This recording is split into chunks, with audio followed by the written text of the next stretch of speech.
So let me start this study with an apology. I am not the best at presenting my thoughts, and I'm sure there are times when I confuse you with my presentation.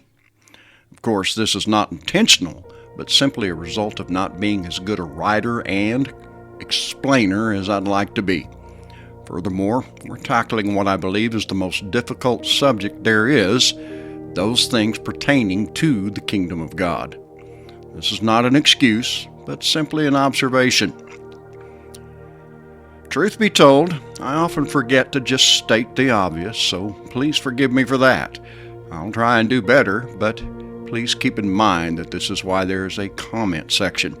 You are welcome to ask questions or leave your comments, just as long as it's done in the right spirit. I'm not here to argue with anyone or convince anybody that I'm right and they're wrong. Rather, I'm here to provoke us to think outside the box of the traditional structure that was handed us before we even knew it was tradition.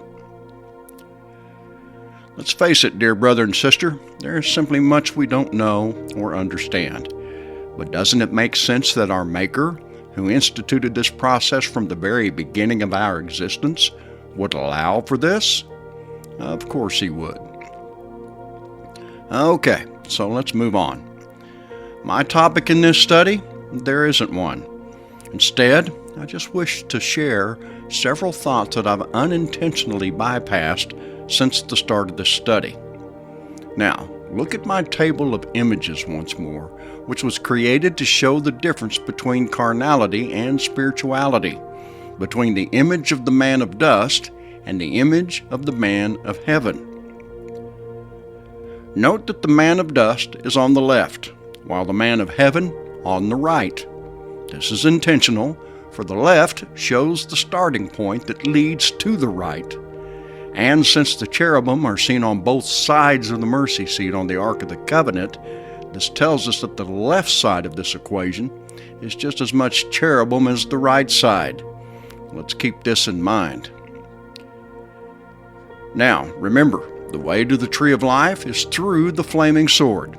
Not around it, but through it. There are no exceptions to the process. That said, here's one of those thoughts I bypassed.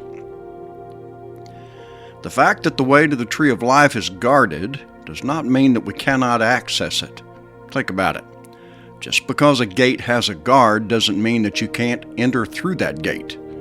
But it does mean that you have to pass through the guard in order to enter, right? And truth be told, the cherubim don't guard the way to the tree of life. The flaming sword does that. Remember, the fruit of the righteous is a tree of life. So the fruit denotes the tree, but the cherubim denote the righteous from whom that fruit proceeds. So it is that in Revelation chapter 7, we see the 144,000 first, followed by a great multitude that can't be numbered. First the righteous, or example, followed by their reward, those who follow their example. As suggested, the reward is others. For that's the point of self-sacrifice. The Lord's forgiveness on the cross exemplifies this very thing and is one reason why I believe in universal salvation. Just as the Lord forgave those who crucified Him, so the forgiveness of the righteous accounts for the unrighteous. Now, let's step over to the dragon and the beast in Revelation chapters 12 and 13. The dragon, the haughty spirit. The beast, the carnal nature, a result of the haughty spirit. The 7 heads, the carnal mind, or 7 things God hates that begins with a proud look.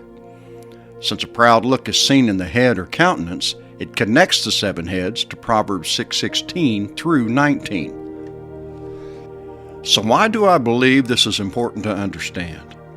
Well, because it shifts the focus from others to the real source of the problem, which is the self, that identity within that was and is structured on the pride of life. That's why prejudice cannot exist within the kingdom of God, for it is an attribute of the self, of thinking more highly of ourselves than we should. Still another thought lending to this perspective is the beast rising out of the sea.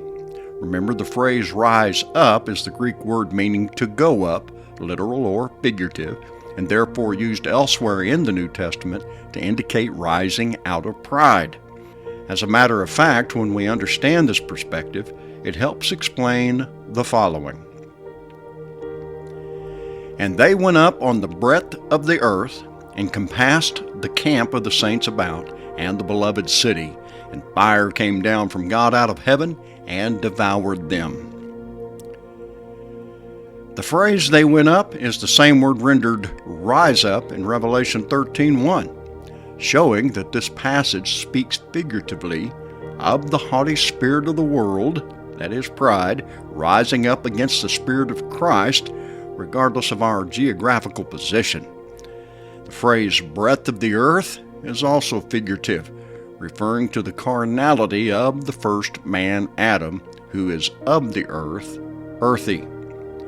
And it's important to keep in mind that this opposition always starts from within ourselves, so that should always remain our primary focus. Yes, test the spirits in others, but test yourself first. Keep your heart with all diligence. The fact that the beast or carnal nature and mind is seen rising out of the sea refers to the great sea of humanity, but more specifically to the waters of this great sea, meaning our thoughts and ways. Like water, thoughts can move around just about any obstacle, right? Truly amazing how God has made us. So, coming back once more to our table of images. On the left, we see a lion, bear, leopard, and dragon. No ox or man or eagle. Remember, both start with the lion due to God's decree that man has dominion. But that there is a distinct difference between carnal and spiritual dominion is evident. The first proceeds out of selfishness, therefore corrupt. But the second proceeds from selflessness, therefore good for all. The fact that we don't see an ox or man or eagle on the left reveals several things about the carnal nature and mind. First, no ox, so it is indeed self-serving, even when it tries not to be. And in darker circumstances, the carnal nature and mind altogether lacks human compassion and any trace of divine love. No wonder beast means a small but dangerous animal. So, a couple of more thoughts before I close. In Revelation 13, 14, and 15, King James Version, it speaks of the image to and of the beast, referring to the beast rising out of the sea, although it is the beast coming up out of the earth that pushes for this image to be made. This word image, it's found 10 times in Revelation, and every time it refers to this image of the beast. My point? The image of the beast is the image of the man of dust, the fleshly or carnal mind.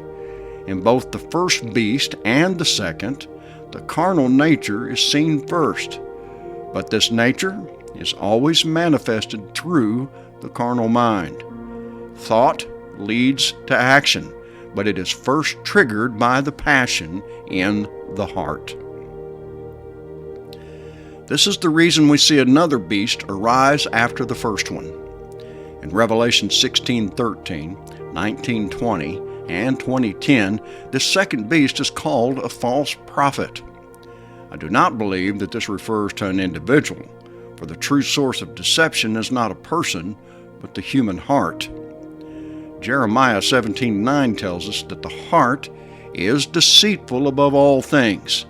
So, our own heart, when saturated by the love of this world, is the false prophet responsible for our own deception. We haven't touched on the other passages in Ezekiel, chapters 1 and 10, but if you will allow, let me address the following. Each one had 4 faces. The first face was the face of a cherub, the second face, the face of a man, the third, the face of a lion, and the fourth, the face of an eagle. And the cherubim were lifted up. This was the living creature I saw by the river Kabar. While working on this study, I remembered the fact that the four faces of the cherubim in Ezekiel 10:14 do not perfectly match those in Ezekiel 1:10. Instead of the face of an ox, we have the face of a cherub. My take on this? Maybe it's too simple, but since the ox represents a domesticated animal that serves and therefore denotes self-sacrifice, so also the idea of a cherub. In other words, self-sacrifice or service to others is emphasized in the cherubim altogether. This makes sense to me because that, dear friends, is the message of the cross.